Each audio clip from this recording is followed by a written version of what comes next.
Good morning. Just wanted to give a little short video this morning.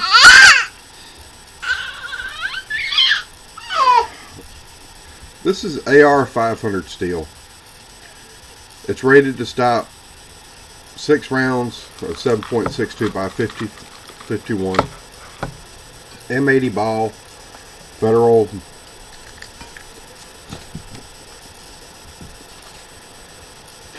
This is a soft trauma pad. This comes from a ballistic vest, STP, trauma pack, soft trauma pad, STP, that's what it means.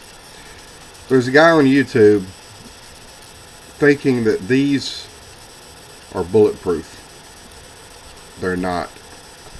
They have no ballistic qualities whatsoever.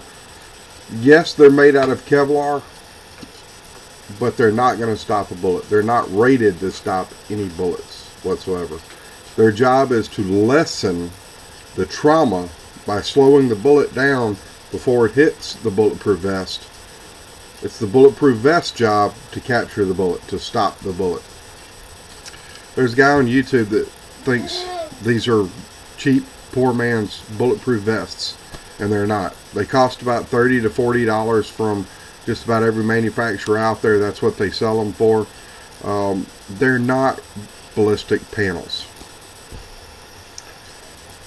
AR500 steel is a ballistic panel. It's rated to stop 5 to 6 rounds of 7.62 by 51, which is also 308 for you non-military people. It baffles the mind why people get into something that they know absolutely nothing about. I tried to help the guy out, but thought that these soft trauma panels were ballistic vests. He didn't want to listen to me. So, dude, I hope you never put them in a vest and wear them because you don't have a ballistic vest. I'm sorry. You've got a soft trauma panel. I've given advice to people I thought was good advice. Putting AR500 steel inside a plate carrier to shoot the AR500, all you're doing is wasting a perfectly good vest. Don't waste a vest. For anybody out there that wants to waste money, putting it in a plate carrier is going to waste money. If you take a bulletproof vest, even though it may be over the 5-year warranty period for the manufacturer, it doesn't mean the vest isn't good. It just means that it's older than 5 years. Now, if the vest was worn every single day, 10, 12, 24 hours a day, you know, it might be a little wore out. But there are people out there that want to take the ballistic panels, cut them down, wrap them around the hard armor to see if it'll stop the spall mitigation. It won't. How do I know this? There are videos on YouTube that show that it will not hold. The bullet penetrates the Kevlar, it hits the armor steel, it fragments, and it blows out the side. And you still have the spall, the splatter, the fragmentation to deal with. All you're doing is ruining a perfectly good vest. If you want to use the vest for something better, put it behind the armor plate and let it absorb some of the energy from the bullet hitting the armor plate. Some people are putting Rhino Linex onto these AR500 steel plates. Again, if you watch the video, we're dealing with facts here, folks. Facts. If you watch the video of these tests of the Linex and the Rhino Liner, you'll see that large puck-sized chunks break off of the Rhino Liner and the Linex. Or at the edge of the plate, right here at the edge of the plate, it'll separate. When the bullet comes in and hits, when it comes in and hits, and it comes out, the Rhino Liner and Linex splits. I applaud you for trying to come up with something that works, but dude, you didn't come up with anything that works. For you to tell me, for you, and I'm talking about the person that responded to me, for you to say that it works fairly well or pretty well, that's not good enough for me. I kept thinking and kept thinking and kept thinking, you know what? I know something that might work. But somebody else came up with an easier idea, and it may be better. You take your steel plate, and you take another steel plate, a 16 gauge steel plate, and you cut it 1 inch bigger than this panel.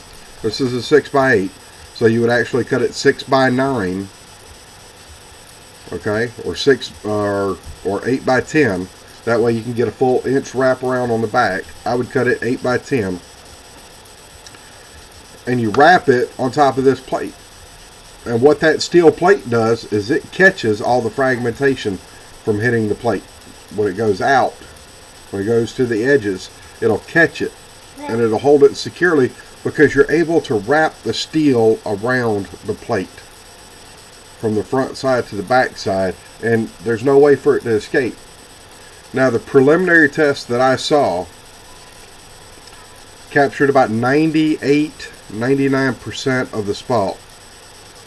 You need something in between the two plates to slow it down, and Gary Cola from BayoniteSteel.com came up with what he calls a splatter mitigation system, a spall mitigation, a fragmentation mitigation system. And I think he's using a combination of cordura, maybe some polycarbonate, and the steel.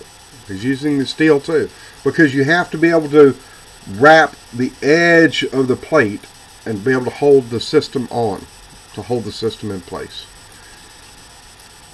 He's got a patent pending on this system, and out of all of the systems I've seen, this works the best.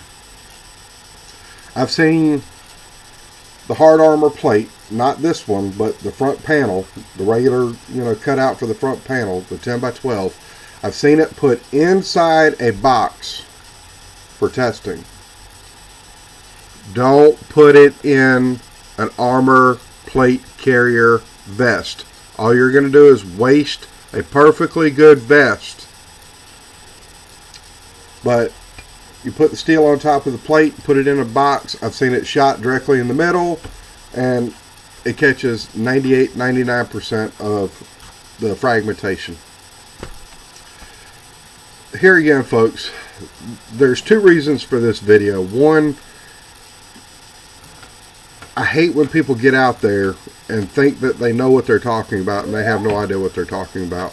Whether it's a politician thinking that high capacity magazines are preloaded from the factory with bullets, and once you shoot all those bullets, then you throw the high capacity magazine away, and she thinks that all of the ammo will be gone because people will shot it up and nobody can get any more. Or to the politician who thinks that reducing a high capacity magazine from 10 rounds to 7 rounds is the answer. It's not the answer. The sad part about gun legislation is you're after the wrong group of people. You're after the law-abiding citizen. You're not after the criminal. Criminals don't care about gun legislation. They don't care about that little sign on the front door that says no concealable weapons allowed. They don't care about it. They're going to take the gun, whether they own it legally or illegally. They're going to take that gun. They're going to wear it 24 hours a day, 7 days a week. They're going to go wherever they want. Your legislation doesn't work. If you want to talk to me, send me a message. I'll be more than happy to talk to you. For these people out there that can't take advice, you know what? I'm sorry for you. but you don't know what you're talking about. And these are to the people that, you know, think their stuff works pretty well. Not for me. I'm sorry. It doesn't work for me, and it's not going to work for me. I am going to be selling AR500 Armor. Go to my website, Hopkins Armor Holdings. You can look it up on Facebook. Hopefully in a few weeks, I'm going to form an LLC, get that rolling. But right now, I'm going to be getting my armor from bayonitesteel.com. It's called Flash Bayonet Armor. It's AR500. It's specially treated. It's a little bit harder than your standard AR500. I hope you can take something away from this video and look at other people's videos and see whether or not there's a true scientific test. Look at what they're doing. Look at what they've done. Don't repeat what they've done. It's already been done. Don't repeat it. Don't waste your time. Don't waste your money. Don't reinvent the wheel. But if you can improve the wheel, that's the object. That's what we need to do. I look forward to hearing from you. Please give me, as many comments as you can. I want to give a shout out to RW from Mountain Storm. I like your videos. I like your products. Keep it up. Maybe in a few weeks, if I can get the money together, I'm going to give you a buzz and try to order one of your cell preppers kits with some wax slugs. Love the videos on the tactical equipment. Love what you did with the spray job on your tactical carrier. I think that was real intuitive to come up with your own design. I hope you like it. I certainly like the videos. Keep it up. To Gary Cola from Bayonet Steel, I look forward to selling your product. Hope to be able to give you some good insight as to where Hopkins Armor Holdings is going to go. Thank you very much, and I'll talk to y'all later.